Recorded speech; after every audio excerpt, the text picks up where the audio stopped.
Allahu Akbar, Allahu Akbar. شروع اللہ کے نام سے جو نہایت مہربان اور رحم کرنے والا ہے۔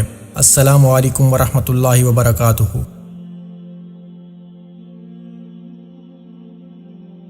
میرے محترم بھائی اور بہنوں، حج آدم علیہ السلام سے شروع ہوا ہے۔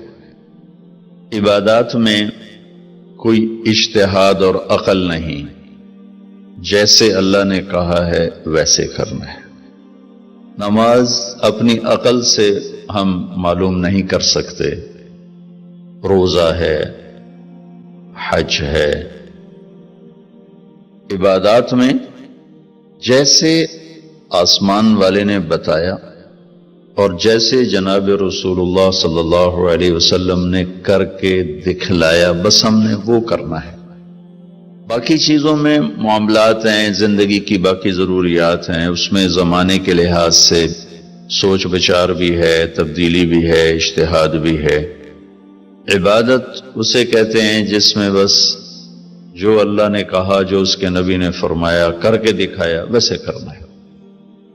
ہمارے نبی پاک کا میں تھوڑا سا آپ کو مختصر خاکہ حج کا بتا دیتا ہوں۔ جناب رسول اللہ صلی اللہ تعالی علیہ وسلم نے حج کا جب اعلان فرمایا، یہ 10 ہجری، تو اطراف سے قبائل جمع ہوئے، کوئی 12,000 کا مجمع اکٹھا ہو گیا مدینہ میں۔ 25 تاریخ کو بروز ہفتہ آپ نے نماز ظہر سے پہلے غسل فرما کے 2 چادریں احرام کی، نیت کے بغیر 2 چادریں باندھ، کرتا بھی اتار دیا، تہمد بھی اتار دیا۔ سحارا ایک بستی ہے جو آج کل مسقط میں آتی، وہاں سے ایک کپڑا آتا تھا، اس کی آپ نے 2 چادریں لی۔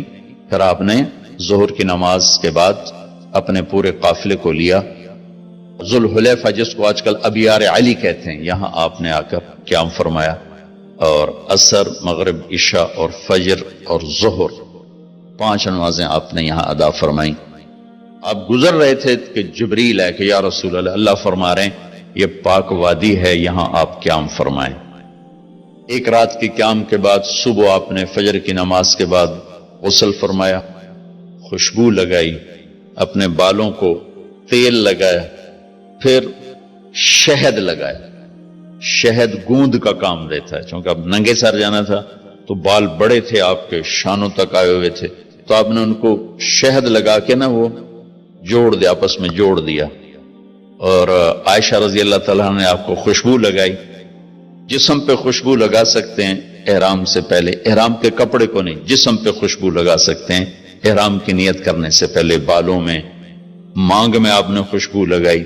پھر اس کے بعد آپ نے ظہر کی نماز ادا فرمائی اور آپ اونٹنی پہ سوار ہوئے اور قبلہ رخ ہو کر آپ نے کہا لبیک حجۃ اللہم لبیک۔ آپ نے حج کا احرام باندھا تو جبریل آئے کہ یا رسول اللہ، اللہ تعالیٰ فرما رہے ہیں عمرے کو شامل فرمائے۔ وہاں سے آپ چلے، آپ کے ساتھ کوئی 12,000 کا مجمع تھا، اور آپ ملل میں آپ نے قیام فرمایا۔ ملل سے نکلے اور روحا میں پہنچے۔ روحا میں کنواں ہے، وہاں 70 نبیوں نے قیام کیا ہے حج کے دوران، حج پر جاتے اور آتے ہوئے۔ وہاں آپ نے بھی قیام فرمایا، رات بھی ٹھہرے۔ روحا سے چل کر آپ افایا پہنچے، افایا سے عرج پہنچے، عرج سے ابوا پہنچے۔ ابوا پہنچے تو سامنے بستی تھی جہاں آپ کے سارے انتظام کیے گئے تھے رہائش کے، اور یہ قافلہ 12,000 کا اب 60-70,000 کا ہو چکا تھا۔ تو ابوا میں آپ کی والدہ کی قبر ہے، حضرت آمنہ رضی اللہ تعالیٰ عنہ کی قبر مبارک ہے۔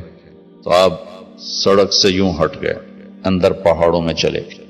اکثر مجمع تو نیا تھا، انہیں نہیں سمجھ میں آیا کہ اللہ کے نبی اندر کہاں جا رہے ہیں۔ چند ایک کو پتا تھا کہ آپ کہاں جا رہے ہیں، تو آپ چلتے چلتے چلتے چلتے چلتے ایک جگہ اپنے اونٹنی کو بٹھایا، کوئی وہ 70-80 فٹ اونچا پہاڑ ہے، تو وہاں سے آپ اوپر چڑھے۔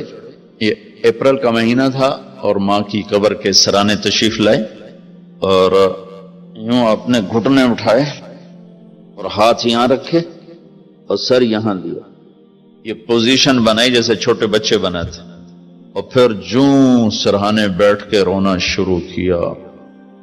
صدمہ تو چند دنوں بعد بھول جاتا، میں اب اپنی ماں کے یاد میں رونا بھی چاہوں تو رونا نہیں آتا، اپنے باپ کی یاد میں رونا بھی چاہوں تو رونا نہیں آتا، اور میرے نبی کو 57 برس گزر چکے تھے ماں کے گئے ہوئے، تو وہ 57 سال پرانا درد ابھی زخم بھرا نہیں، آپ اس پوزیشن میں بیٹھے اور اتنا روئے کہ سارا رواں آپ کا آنکھ بن کے رو رہا تھا، وہ ساری داڑھی آپ کی آنسوں سے تر ہو گئی، اور آپ نے آگے جانے سے انکار کر دیا کہ میں آج رات اپنی ماں کے پاس ٹھہروں گا۔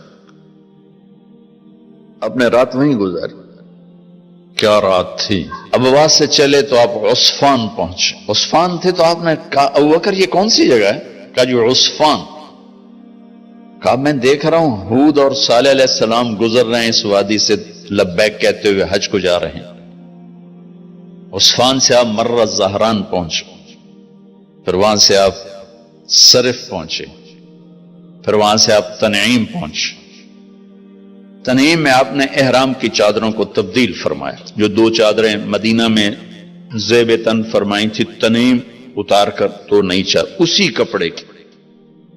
پھر مکہ کے ٹاپ سے آپ انٹر ہوئے اور بیر زی طوا کے کنویں پر آ کر آپ نے قیام فرمایا۔ یہ ہے اتوار کی رات، 25 کو چلے اور 4 کی رات کو، یہ مہینہ 29 کا تھا، تو 4 کی رات کو آپ مکے پہنچ گئے۔ اور اتوار کو صبح آپ نے غسل کیا، خالی پانی بہایا اور عمرہ کے لیے تشریف لے گئے۔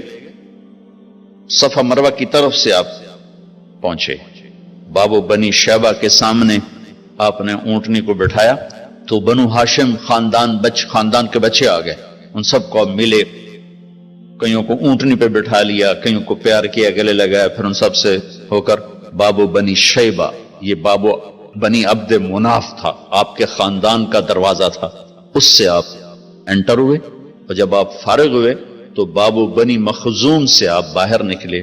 آپ نے جاتے ہی حجر اسود کا بوسہ لیا، پھر سجدہ کیا، پھر بوسہ لیا، پھر سجدہ کیا، پھر بوسہ لیا، پھر سجدہ کیا، پھر آپ رونے لگے، بہت روئے۔